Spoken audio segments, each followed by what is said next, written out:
Grabe, ano?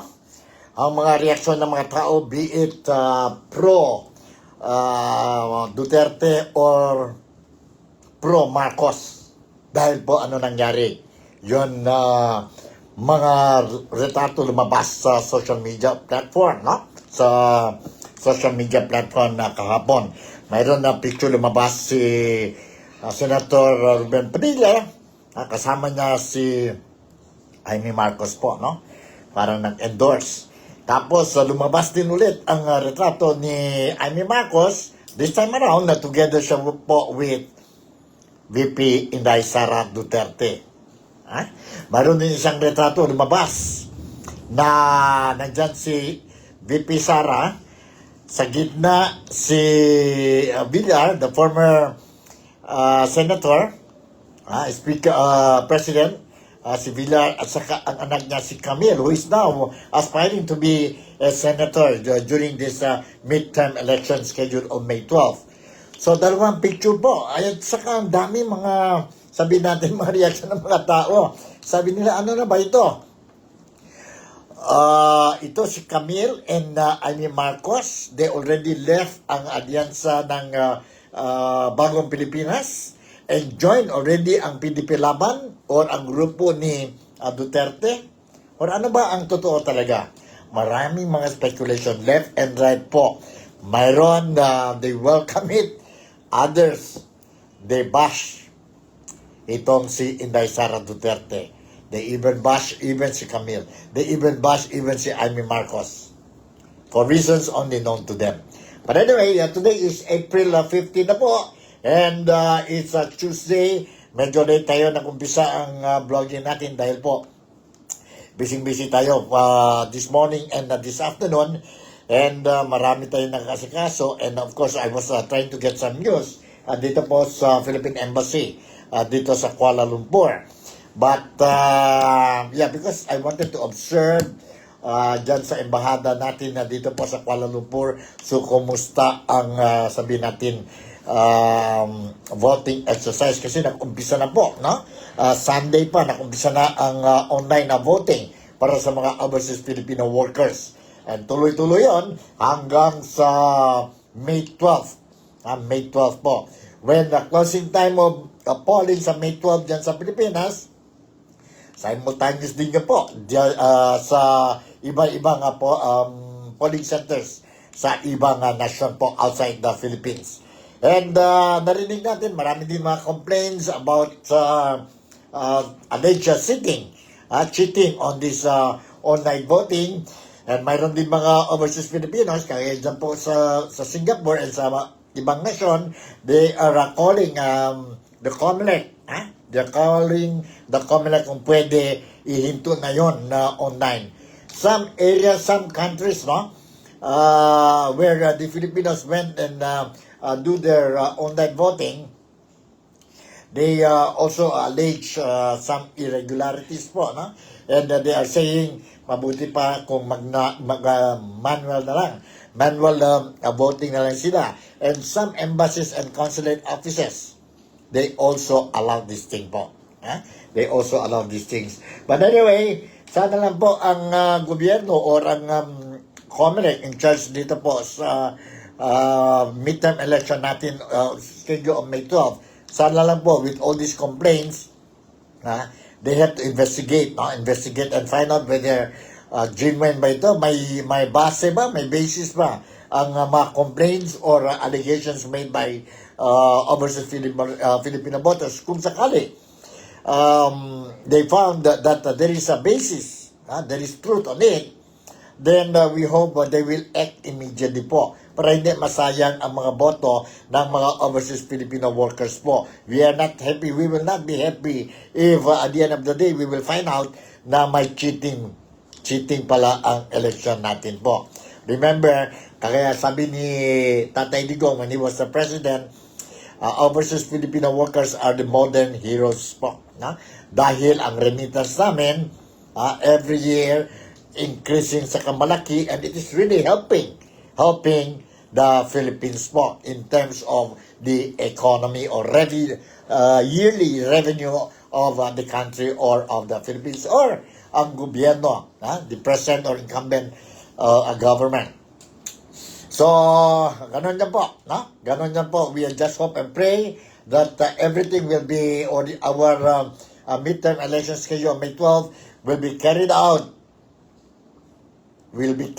without much problems. And it must be honest exercise po. No? Honest exercise. You and me, we know what is the meaning of honest voting, honest counting. And because of honest voting, honest counting po, healthy exercise ng mga Filipinos sa May 12, then we are going to have a healthy, responsible, elected public officials po o civil servants natin po, no? Mga politicians. Starting from 12 senators down to congressmen, and then nandyan po mga governor, vice governor, assemblymen, and mayroon tayong mga mayors, both city and municipalities, and meron tayong mga councilors, both cities and municipalities, and so on and so forth. Yun po ang gusto natin. And anyway, sige, let's talk about ang sitwasyon ngayon dyan sa Pilipinas regarding ang left and right criticism coming pro and anti Marcos and Duterte supporters po regarding itong pictures na si Amy Marcos and Sara Duterte. Nagtaas ng kamay si VP Sara kay Amy Marcos, and of course the same thing also kay Congresswoman Camille Villar. Both Amy and Camille are members of the Alyansa ng Bagong Pilipinas. Although just recently si Amy already again repeated that she is an independent candidate. Umalis na po siya dyan po sa Alyansa ng Bagong Pilipinas or ang grupo ni Bongbong Marcos. So, the way how I look at it, dalawang aspirants sa team ni Bongbong Marcos po na can I say it, umalis na? Umalis na? Is the boat sinking already? Yun man ang sabi ng mga tao how they look at it, ang mga observations, ang mga criticisms nila, ang mga statement, mga labas dyan po sa social media. Shoutout muna tayo kay Marco Apolinario dyan po sa Pilipinas, who is watching our program natin dito po sa Nick Talk, the Real Talk with Nico. And God bless you, God bless your family too, and keep safe and good health. Okay, tuloy natin po ang topic natin tungkol kay Amy Marcos, VP Sara, and Camille. Now, nakita natin po, as what I said earlier, mayroon yung advertisement. Mayroon yung political advertisement wherein nandyan po si Senator Amy Marcos and VP Sara Duterte. Nakaitim sila po, no?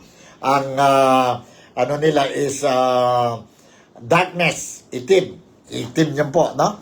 Ang message that they are trying to pass to the people dyan po sa Pilipinas, or to the Filipinos, not only in the Philippines but throughout the world, no? Included na po kami, mga Filipinos dito sa Malaysia, no? Sa Malaysia. Darkness, ibig sabihin, we are in the dark. We are now in the dark. Ang Pilipinas is now in the dark in many aspects. In many aspects. Be it security, be it economy, be it political stability po, no? Wala talaga. We are in the dark now, and hope everything will change as soon as possible po. Para at least we can jumpstart again. Can I say it, jumpstart again ang mga programs ng Pilipinas po under the leadership of Bongbong Marcos. Under the leadership of Bongbong Marcos. So, kailangan na ba ipalit na ang gobyerno, ipalit na ang present administration. I'm not advocating, I'm not insinuating na dapat ipalit na po. But we are just saying na sana po we will solve this problem as soon as possible, or maybe with the new elected officials sa Pilipinas after May 12 po, then everything will not only be go back to normal, but it will start going up. Mag-progress daw ulit ang Pilipinas. Alright. To share with you the first article po, or the first video clip that I have, I want to share with you po itong news article muna po, no? About the Inday Sara Duterte with Camille, and Inday Sara Duterte with Senator Amy Marcos. Nandito, let's listen to this. Hold on. Alright, nandito po. Sara Duterte with senatorial candidate Camille Villar and her father, former Senate President Manny Villar, is now making rounds online. That was posted by attorney Harry Roque with a caption that says, "Politics is addition after all." This photo of VP Sara and Senator Amy, who is no longer a member of the administration slate, has also surfaced. On Monday, the lawmaker released the endorsement video of the vice president. Recall that VP Sara previously said that she won't endorse any candidate for the midterm elections. Nadala na ako, na-scam na ako, nabudol na ako. Hindi ako mag-endorso na kandidato. When Malacanang was asked about this, here's what Press Officer Undersecretary Claire Castro had to say. Sa kanya mga kandidato, definitely yes. Pero muli, kung ano man po yung iba pang mga detalye patungkol po dito sa recent incidents, ay si Congressman Toby Chanco po ang may authority to talk about. The administration's Alyansa para sa Bagong Pilipinas campaign manager Toby Tiangco said this is a welcome development. He added that politics is about addition, not division. Yan po, narinig niya, no? Narinig niya po, it's official, nag-endorse pala si VP Sara kay Amy Marcos, no? And of course, parehas din doon kay, sabihin natin, kay Congresswoman Camille Villar. Now, let's talk about Camille Villar. It is not surprising po, no? Kung nagtaas ba ang kamay o nag-endorse ba si Inday Sara kay Congresswoman Camille Villar, dahil po nakita na natin po kung sino ba ang Villar family po, no? Sino ba ang Villar family? They are close friends of the Dutertes. Nandyan ang tatay, nandyan ang nanay, si Cynthia, nandyan ang anak, si Mark, ngayon si Camille. Nakikita natin po na ang ang rating ni Camille sa mga survey po, okay din. Mayroon din siya some results or some survey. Pasok siya sa Magic 12. Mayroon din iba, mga results na medyo kunting malayo siya sa Magic 12. But anyway, nandoon pa rin ang possibility, potential of Camille to be the next or a part of the senator of the Philippines itong 2025. Nandyan yan po.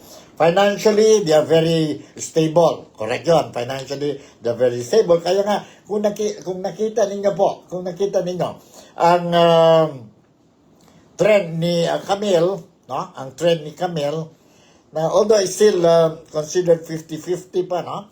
Whether she can be part of the 12 new senators itong 2025. But the way things are moving, with the help of endorsement of sabihin natin Inday Sara Duterte, endorsement ni Inday Sara Duterte po, it will help a lot. Mayroon pa tayong 28 days, 27 days before the actual polling date. So, there is still a possibility that we are going to see some changes doon po sa rating ng mga potential candidates to be a senator, potential winnable candidates po, no? Winnable candidates sa midterm election. Meron yan po. And kunti lang nag-bash kay Inday Sara or kay Camille when it comes to the picture dahil karamihan ng mga Filipinos, both sides na yan po, Marcos at saka Duterte, they know how close Villar and Duterte po, no? They know how close they are. Anyway, sabi naman ng grupo ni Alyansa para sa Bagong Pilipinas, it will not affect. But umalis na ba si Camille Villar sa Alyansa ng Bagong Pilipinas po or hindi pa? We don't know. There is no official statement saying that Camille already abandoned ang grupo ni Bongbong Marcos. Wala pa po. So anytime, maybe tonight, maybe tomorrow, kung mayroon lang, I'm going to immediately inform you po. No? Immediately inform you po. And yeah, left and right ang mga bashing, but let's see what will happen po. Now, talking about Amy Marcos. Amy Marcos, the name itself, Marcos. A lot of people, nag-traidor si Bongbong Marcos unity team kay Inday Sara Duterte. The team is a trial, not the team, or it has been identified that Marcos is reportedly has something to do with the sending out of Tatay Digong and handing him over dyan po sa ICC, sa custody ng ICC. And then, yun po, he wants to change the constitution. He wants to stay in power. Yun po, mga issues kay Bongbong Marcos, which was revealed or made by former President Rodrigo Roa Duterte po. During the time, he was the president, and until he left as a president, as an ordinary citizen who loves a lot ang Pilipinas, saka ang mga Pilipinas po, consistent siya po. Pag sabi niya, there is something wrong. Our Bongbong Marcos is a weak leader. Our Bongbong Marcos, narinig niya na he is using drugs, illegal drugs, trying to change the constitution. And of course, ito naman ang impeachment trial impeachment trial ni Inday Sara Duterte has something to do with Bongbong Marcos, with his cousin, si Martin Romualdez, with, of course, ang wife, si Lisa. Reportedly lang po, I'm not saying reportedly lang, something to do. Now, yun na po, medyo duda ang mga Filipinos, especially mga diehards talaga ni Duterte, duda sila, baka mabudol na naman si Inday Sara Duterte, no? Inday Sara Duterte. Remember, sabi ni Inday Sara Duterte last year, she will not be endorsing any candidate. How come just recently not endorse Inday Sara Duterte? There must be a good reason. There must be a good reason why Inday Sara decided to endorse itong dalawang kandidato. So far, when we talk about the PDP Laban, PDP Laban has not made any statement saying that the PDP Laban, ang partido ni Duterte, of which Sara Duterte has nothing to do, she's not a member, they did not announce anything about endorsing Amy Marcos, neither endorsing si Camille Villar. Although nakita natin si Ruben Padilla raising the hand of Camille, Amy Marcos, no? But if you look at the picture reads or says the endorsement na yun, as long as you put up the hands of the candidate, right? But officially, ang stand ng PDP Laban, ang partido nila po, wala pang official statement regarding that issue. Now, we talk about the Marcos, mga Filipinos, they also remember what happened to the senior Marcos. Ferdinand Marcos Sr., a dictator. Now, whether we like it or not, He is a dictator. He imposed a martial law. He stayed there for more than 20 years as a president. And although I would say he did a lot of good things for the Philippines also, but mayroon din, marami din mga Filipino were not happy towards the end of his term, about how things are moving sa Philippines po. Nahihirapan na ang mga Filipinos. Kaya nga po, it ended up with the people power, 1986. 1986. Shoutout tayo kay Daisy Rodriguez. Hi, good evening to you and how are you? Thank you very much for watching. So, yun po.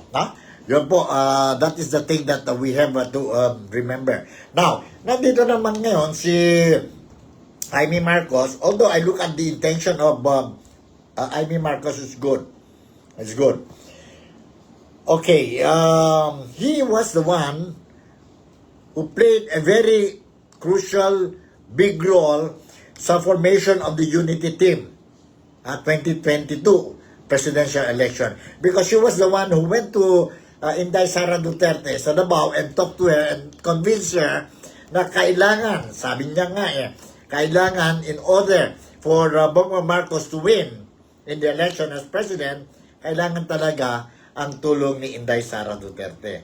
At first, Inday Sara Duterte, she doesn't want to run. In fact, she already announced she's going to defend her seat dyan po sa Davao as mayor. But because they are close friends, Inday Sara and Jaime, for quite a long time po, nakita natin po, Jaime managed to convince Inday Sara na support the Bongbong Marcos as president, candidate for the top post, and Inday Sara will run as vice president as a team, unity team. And it materialized. But during the early stage, karamihan ng mga tao was saying, no, we cannot trust them. We cannot trust them, the Marcoses, because of what happened to the father. Yet, what we say, sabi natin, ano ang kasalanan ng tatay ay hindi ang kasalanan, walang kasalanan ang anak. So, we all believe.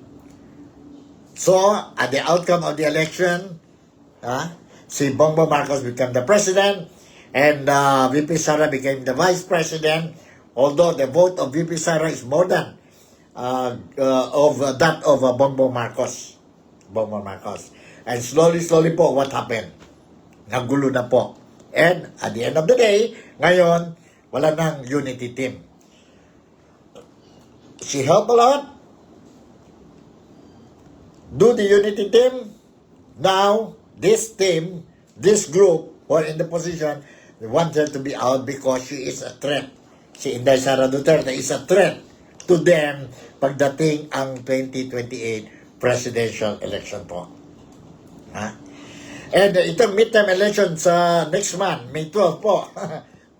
Depende din ninyo po ang resulta po. Ang resulta. Because a result that is favoring the Duterte camp will mean na magandang tulong sa 2028 election. That is one. Second, the good result favoring Duterte camp in this May 12 election, it would mean that mahirapan sila i-impeach or find guilty si Inday Sara Duterte sa impeachment trial, which will start on July 30 dyan po sa Manila. Kaya nga, ang Duterte group, ang PDP Laban is calling for straight votes na po. 10 plus. Kaya nga sabi nila, Duterte. So, 10 candidates, mayroon sila ngayon na 10 candidates, plus 2. Sino yan po? Kung mayroon mga official statements na Camille and Jaime Marcos. So that will complete 12 po. Kailangan, sabi nga mga supporters ni Inday Sara Duterte who think it very positively, positive thinking sila ang movement ni Inday Sara in endorsing Jaime and Camille, sabi nila, kailangan si Inday Sara ng tulong ngayon. ng tulong ngayon para secure ang mga plano niya for 2028. For 2028. So, ang mga supporters, although mayroon against, pero karamihan din, they were saying, basta may statement lang si Inday Sara Duterte, support Amy Marcos, support Camille, then they are going to support. To support ang candidacy ng dalawa. It means, i-join na yon po sa PDP Laban candidates. 10 plus 2 equals 12. Vote straight na yon po. Vote straight na yon po. Narinig natin ang kampo ni Adyansa para sa Bagong Pilipinas, medyo they were surprised and nagalit daw po. No? Nagalit, I don't know whether true or not po. Nagalit daw po. Although ang campaign manager nila po, si Tiangco was saying, no, walang problema, there's no impact. There's no impact po. But mga chismis po lumalabas na nagalit na po si Bongbong Marcos. And you look at the situation na po, all campaign sorties, both Marcos and Duterte. Pagdating na po sa Duterte crowd po, ang dami po. Especially Mindanao and Visayas. Ang grupo ni Bongbong Marcos naman po, mayroon din silang mga followers, mayroon silang mga bisita, ang crowd po during their sorties, pero hindi kagaya ang grupo, ang crowd dyan po sa mga rallies ng Duterte po. So, kayo na bahala, no? Kayo na bahala. Anyway, I will share with you another clippings po. Yun dahil si Amy Marcos is not trying to justify why she and VP Sara came out with this advertisement, political advertisement na may endorsement siya from VP Sara. Nandito po, let's listen to this. Sandali let's listen to this. Sana yan tayo. Sandali lang ito, but anyway, nandito po, let's listen to this Hold on.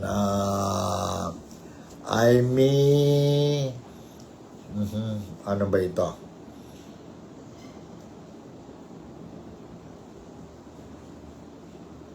Royal candidate Camille Villar and her father, former Senate President Manny Villar, is now making rounds online. That was posted by Attorney Harry Roque with a caption that says, "Politics is addition after all." This photo of VP Sara and Senator Amy, who is no longer a member of the administration slate, has also surfaced. On Monday, the lawmaker released the endorsement video of the vice president. Recall that VP Sara previously said that she won't endorse any candidate for the midterm elections. Nadala na ako, na-scam na ako, nabudol na ako. Hindi ako mag-endorso na kandidato. When Malacanang was asked about this, here's what Press Officer Undersecretary Claire Castro had to say. Sa kanya mga kandidato, definitely yes. Pero muli, kung ano man po yung iba pang mga detalye patungkol po dito sa recent incidents, ay si Congressman Toby Chanco po ang may authority to talk about. The administration's Alyansa para sa Bagong Pilipinas campaign manager Toby Tiangco said this is a welcome development. He added that politics is about addition, not division. Alright, next video clip I'm going to show to you si Amy Marcos pa rin po. Nandito, si Amy Marcos pa rin. Marami ng tuloy-tuloy na kamalian. Hindi ko maintindihan kung sino talaga ang nag-a-advise. Nung bata pa ako, maliit pa ako, hindi naman maliit, pero teenager pa ako, sinabi ko na talaga, Malacanang is a snake pit.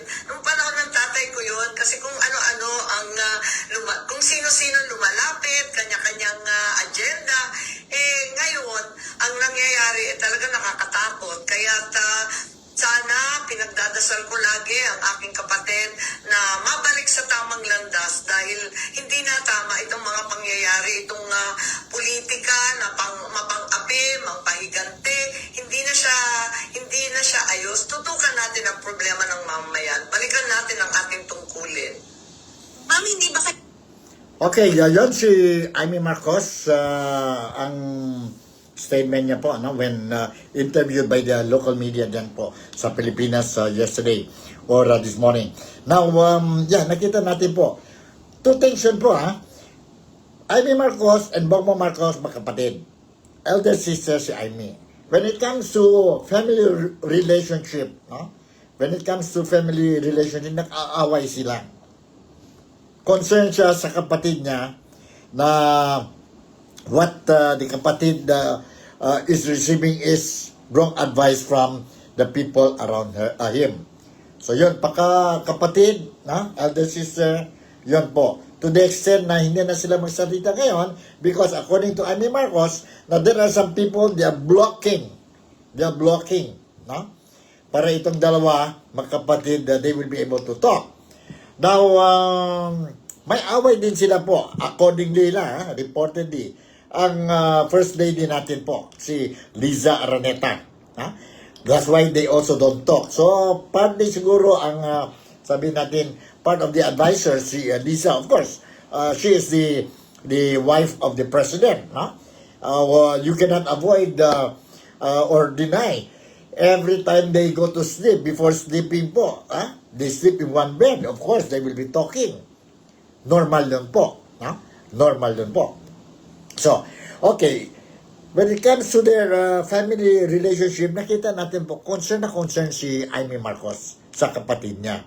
But there are things na block. The reason why they cannot talk is that there are some people, they are blocking it na po, Magandang idea. Both of them, they love each other, whether like it or not. Kapatid yun. Both of them like it. Both of them respect each other. But there is a communication gap now dahil pasok ng third party. Pasok ng third party po. And Bongbong Marcos is now one-sided na siya. Nandoon lang siya sa mga advisors niya po. Diyon, close sa kanya ngayon po. Because si Amy is no longer close to him kasi hindi sila nag-meet. Alright? So, pagdating naman pagka-elected or servants, elected Filipino leaders po, Amy Marcos and the President, both of them loves the country. Both of them, they don't want the Filipinos will suffer. Okay? But what is happening? Because of the communication gap po, ito nangyari. And nakikita ni Amy na mali na what is happening. No? She was the one who helped Bongbong Marcos to become the president. How? By talking to Inday Sara Duterte, convincing Inday Sara Duterte para mag-tandem sila po. Kung sa atin lang yan po, ordinaryong tao tayo po, we will always say it. Kung hindi, dahil sa akin, wala ka Wala kang utang na loob. You should listen to me, not to the people around you. Ngayon, nasa itaas ka na dyan. No? This is the problem with some people. Yon magkapatid. Akala nila, nasa itaas na sila, nasa posisyon na sila. So, yon mga ibang kapatid nila, parang dyan lang kayo. Ako ang correct, akong palaging tama. See? Be it you're the elder or the younger one. Pero nandun yung posisyon. Yun lang ang isip niya. Sino ka? Presidente ako. You are my elder sister or my elder brother. Pero presidente ako.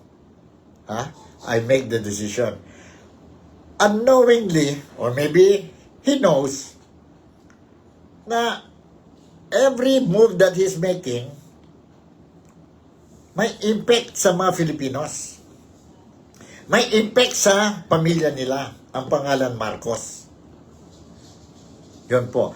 Ang isa naman, trying, or for the love of his brother, trying to tell him, hey, come on na, there is something wrong. You're doing something wrong.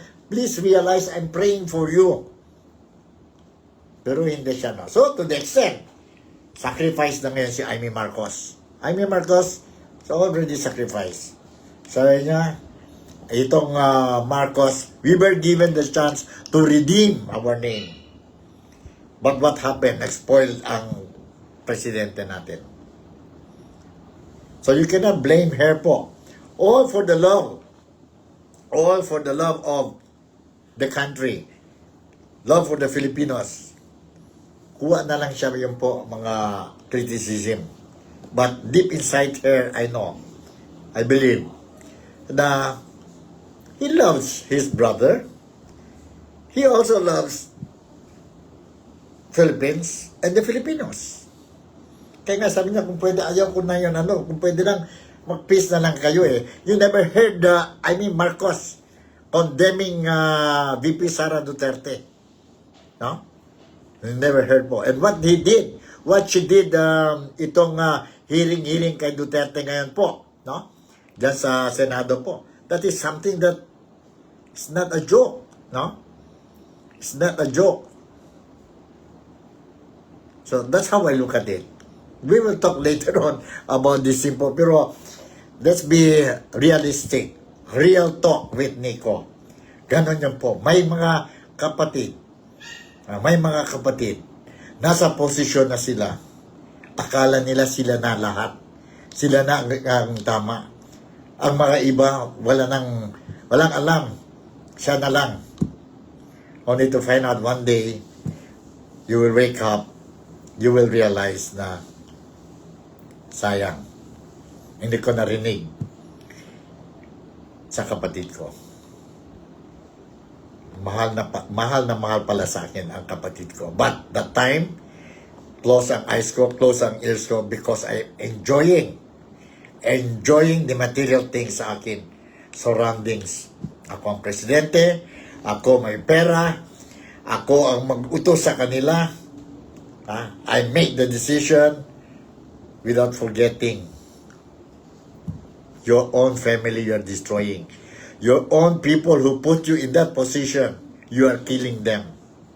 But walang forever. Walang forever. Darating din yan araw na you will realize. Okay. Alright. Saan pa? Okay. Ang question sa kanya kay Inday, kay Senator Marcos, independent ka ba? O umalis ka na ba sa partido ng Alyansa para sa Bagong Pilipinas o wala? Ito po ang sagot. Ito po ang sagot ni Amy Marcos. Senator Amy Marcos. Let's listen. Sandali ha? Bakit nawala ang sound natin? Hold on.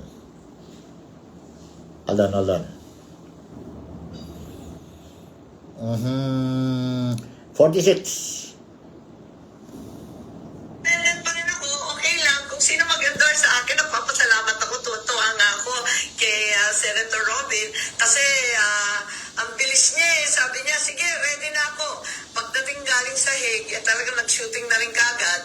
At madalian din. Dahil lang sabi nga niya, pinagsabihan daw sila lahat na magsiuwi at ikampanya na ang lahat ng mga kasamahan.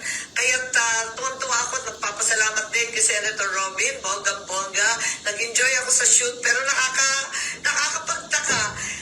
Nag-iyakan kami dun sa shoot na yun. Hindi ko maintindihan, hindi ako iyakin. Hindi rin siya iyakin pero pareho kaming naiiyak sa sitwasyon ng ating bansa. Alright, tuloy pa. Mayroon pa tayo dito. Clippings kay Senator Amy Marcos. This next video clip is 107. Mayroon pa tayo dito 107. 107. Saan na yung 107? Ha? Okay. Nandito po. Sandali. 107 ba yan? Yeah. 107. Napakaswerte na naming pamilya, binigyan kami ng pagkakataon ulit. You listen to this. Nakabalik at linawin ang tunay na legacy, ika nga ng aking ama. Ngayon, parang nasasayangan ako dahil eto nga, 3 taon na, nauubos ang panahon sa politika, sa paghihigante, pakikiaway. Sana tinutukan na lang natin yung expectation transportation ng tao sa Marcos, infrastructure, agrikultura, murang pagkain, mga trabaho, yung mga magandang iniwan ng aking ama, sana itinuloy, sana tutukan pa rin natin yan. Sana hindi pa huli, may 3 taon pa naman na habulin pa rin at maiwasto ng aking kapatid. Sana isang tabi yung mga sino-sino dyan na nag-a-advise at siya ang magsabi dahil yan ang turo ng aking ama. Alright. Malinaw. Malinaw po. Yan na, I'm telling you. If you look at how Amy Marcos is talking, huh? I can feel it. Na, she loves Bongbong. She loves the family. Alam niya what is happening. Given the chance to redeem the name of the Marcoses. She loves the Philippines. She loves the Filipinos. She knows what is happening ngayon. Magulo ang Pilipinas. And magulo din ang isip ni Bongbong Marcos. He doesn't want to listen. Yon dapat he has to listen kasi kapatid niya yon. Be it younger or elder, kapatid niya yon. Kasi hindi naman lahat you are perfect. Other ideas is better than yours.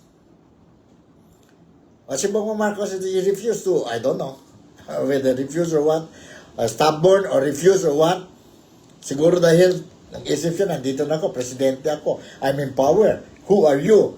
You're just a senator. Ha? Pero nakita ko talaga po, ganon yan ang sitwasyon. Ang mga tao, kung nasa itaas na, they forgot ang mga tao who helped them. And who will help them when they are down. You see? Who helped them before, who loved them before, and still love them, and who will continue loving them when they are down. Yung mga tao na surrounding him, or the leader, mawala lang yun. Pero yung kapatid mo nandyan yun. But you don't expect ang kapatid mo will be the same. You see? Yan po. Ha? Yan po. Okay, another video I'm going to share with you. Ito na naman. Amy Marcos pa rin tayo po. Let's listen to this. Hold on. Yan, dahil ang totoo, yan din ang pakiwari namin, naging very emotional ang buong bayan at inakala ko na mas maganda na malaman natin ang katotohanan, mabuksan ang mga pangyayari at ang buong sabayan ay mapanatag ang kalooban. Ngunit nakita natin napakaraming labag sa batas. Hindi ko naman sinasadya yun, hindi ko naman pinipilit yun. Nagtatanong ako tulad ng bawat isang Pilipino dahil hindi ko rin alam at hindi ko maintindihan ang pangyayari. Alright. Now, ano kaya ang reaction ni Senator Bato tungkol itong mga endorsement ni VP Sara kay Amy at saka kay Camille? Let's listen to the audio of Bato de la Rosa. Hindi naman ako doon yung pinasurpresa dyan. Matagal naman na yan silang magkaibigan, no? Matagal na yan silang magkaibigan at isa naman si Camille Villar ay matagal naman talaga rin kaibigan yung mga parents nila, no? Si Speaker, President Villar at saka si former President Duterte, parang si father na yan Bibi Sara si Monkey William. So, hindi pa ako nagulat dahil close yan sila, close yan ng mga pamilya. Sasama na po kaya sa rally ninyo ang dalawang kandidato? So far, hindi pa naman, wala pa naman independent action naman yun ni Vice President Bibi Sara, no? She being a member of the PDP Laban, may sarili ng decision. Pero yung sa PDP Laban naman ay wala naman formal communication na sila i-adapt. Yan po. si Bato de la Rosa. I don't know if did I share with you already to yon pagsabi ni Amy Marcos, she's still independent candidate. She has not joined ang PDP Laban. Let's listen to this. I don't know if I shared it to you already, but anyway, I will play it again for you. Independent pa rin ako, okay lang. Kung sino mag-endorse sa akin, nagpapasalamat ako. Tuwa nga ako kay Senator Robin. Kasi ang bilis niya eh. Sabi niya, sige, ready na ako. Pagdating galing sa Hague, talagang nag-shooting na rin kagad. At madalian din. Dahil lang sabi nga niya, pinagsabihan daw silang lahat na magsiuwi at ikampanya na ang lahat ng mga kasamahan. Kaya tuwan-tuwa ako at nagpapasalamat din kay Senator Robin, bonggang-bongga. Nag-enjoy ako sa shoot pero nakakapagtaka. Nag-iyakan kami dun sa shoot na yun. Hindi ko maintindihan, hindi ako iyakin. Hindi rin siya iyakin pero pareho kaming naiiyak sa sitwasyon ng ating bansa. Alright. Now, another clip I'm going to share with you, second to the last clip ito po, is ang reaction ni Senator Amy Marcos regarding ang show cause order issued by Senator or Senate President, si Chis Escudero po. Yung contempt, they cited in contempt sino ba yun? Ambassador Lacan Silao or something like that, no?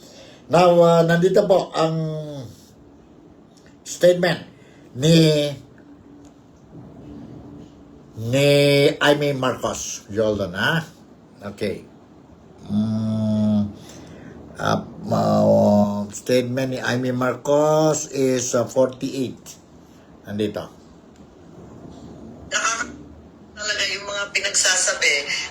Ang akin na lamang, balikan natin ang tunay na rules ng Senado kung saan walang mahahanap kahit minsan ang binabanggit na show cause. Yung ginagamit para sa politika, nakakatuwa naman kasi alam naman natin na siya yung ambisyoso. Ako yung nakalimutan nga mga kampanya na. Okay, thank you, ma'am. Alright.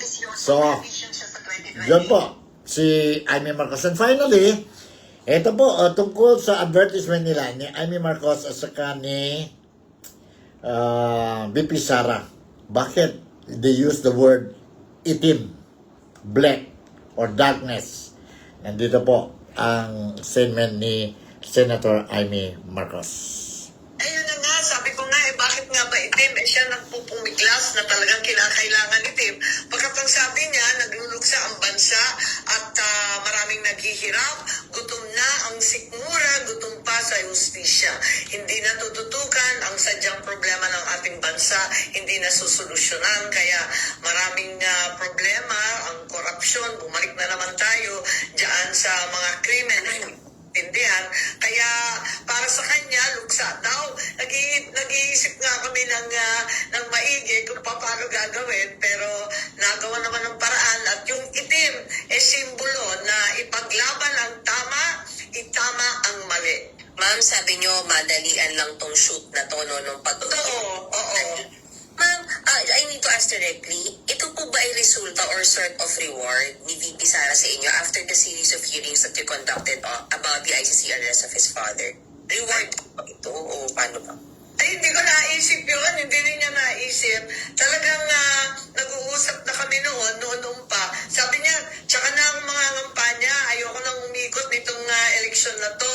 Pero yun nga, nung pabalik niya sa Hague, inutusan niya ata sila ni Senator Robin, ni Presidente Duterte na mga kampanya at tulungan ng mga kasangga. Yun ang nangyari. So, palagay ko, marami namang nagpapasalamat. Ako, higit sa lahat, walang mapaglagyan ng saya, pasasalamat at karangalan sa aking puso. Simulan sa pool, kaming dalawa naman talagang magkaibigan. At kahit papano, aminado ako na naipahamak ko siya dahil hindi ko naman alam na mangyayari ang ganito. Kilala niya ako, kilala ko rin siya, kilala namin ang isa't isa, hindi nagbabago ang pagtanaw ko ng utang na loob at paghanga sa pananatili niyang may tiwala sa akin. Kaya, eto, andito kami, hindi niya ako binigo, at hindi ko rin siya bibiguin. Ang katapatan sa ating bansa, ang kabayaran sa kanyang pagtitiwala. So, Alright, yun, narinig niyo po. That's it. Ang statement ni Senator Amy Marcos, nagiging controversial po after ang mga retrato nila with Inday Sara Duterte lumabas, no? Kahapon. And dami din mga criticism, positive and negative. But anyway, before I will end this program, ito lang po, para sa akin po. Hope I'm wrong. But this is my own observation, this is my own feelings, my own opinion. Kailangan si Inday Sara ng suporta ngayon. This is not the time for the supporters of Duterte or Inday Sara or PDP Laban to question ang mga moves nila.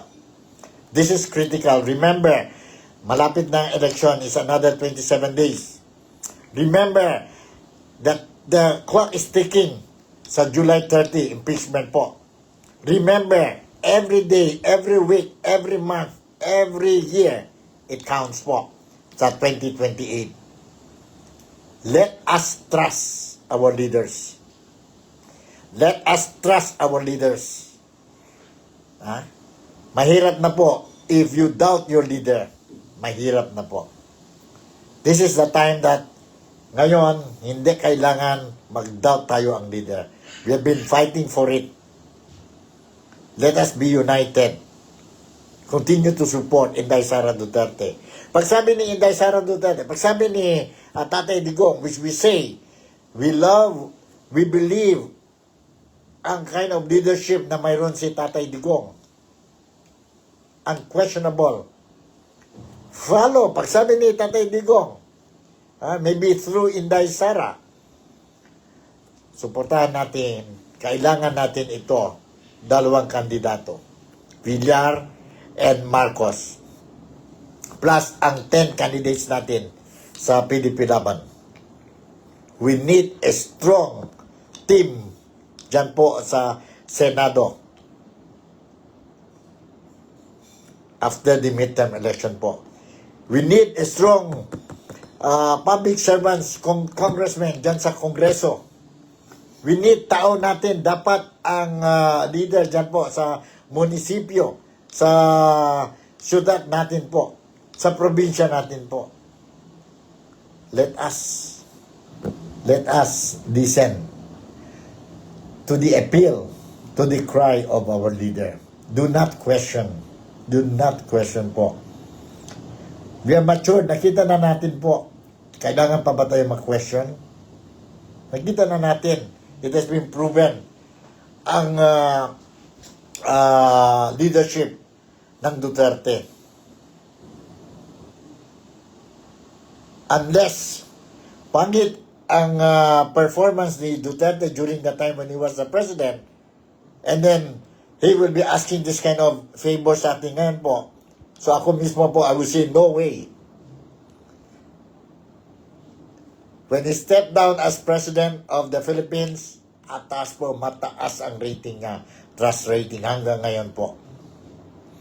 So let us not distrust him. Let us trust him all the way hanggang sa May 12.